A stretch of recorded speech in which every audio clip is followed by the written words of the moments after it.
Le char fantôme.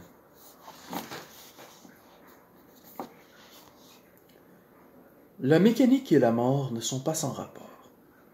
C'est que l'homme est un grand assassin, dont la noble épopée tient dans le registre de ses crimes, de ses guerres et de ses rapines organisées.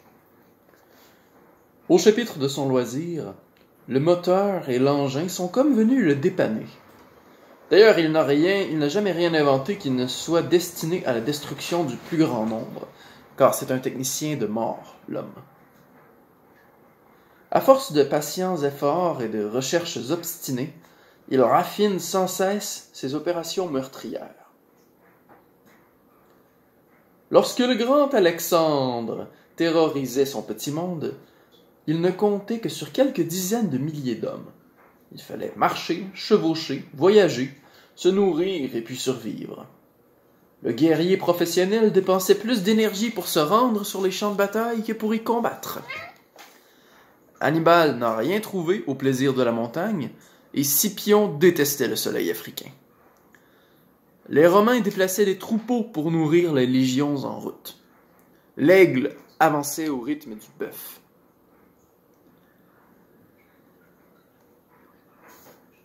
Chez les anciens, et jusqu'à hier, il en prenait du temps et de l'application pour passer au fil de l'épée ou pour déchiqueter au canon grossier les populations dispersées en autant de petits hameaux fuyants et ingénieux.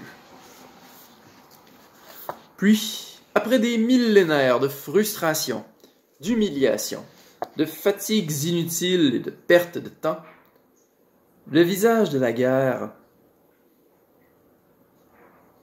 changea intensément. Nous avions inventé le moteur à piston.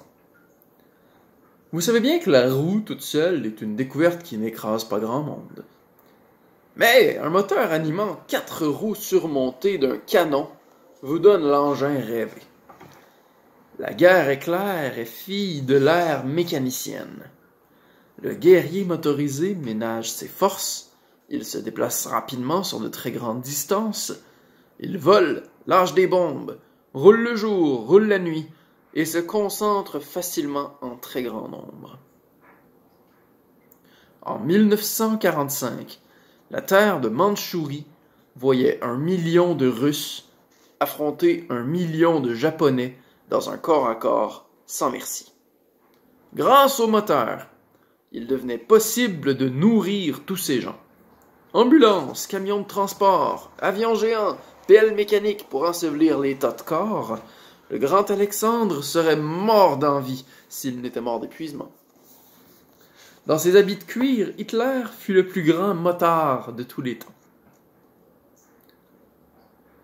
La mort ne se berce plus en chaloupe.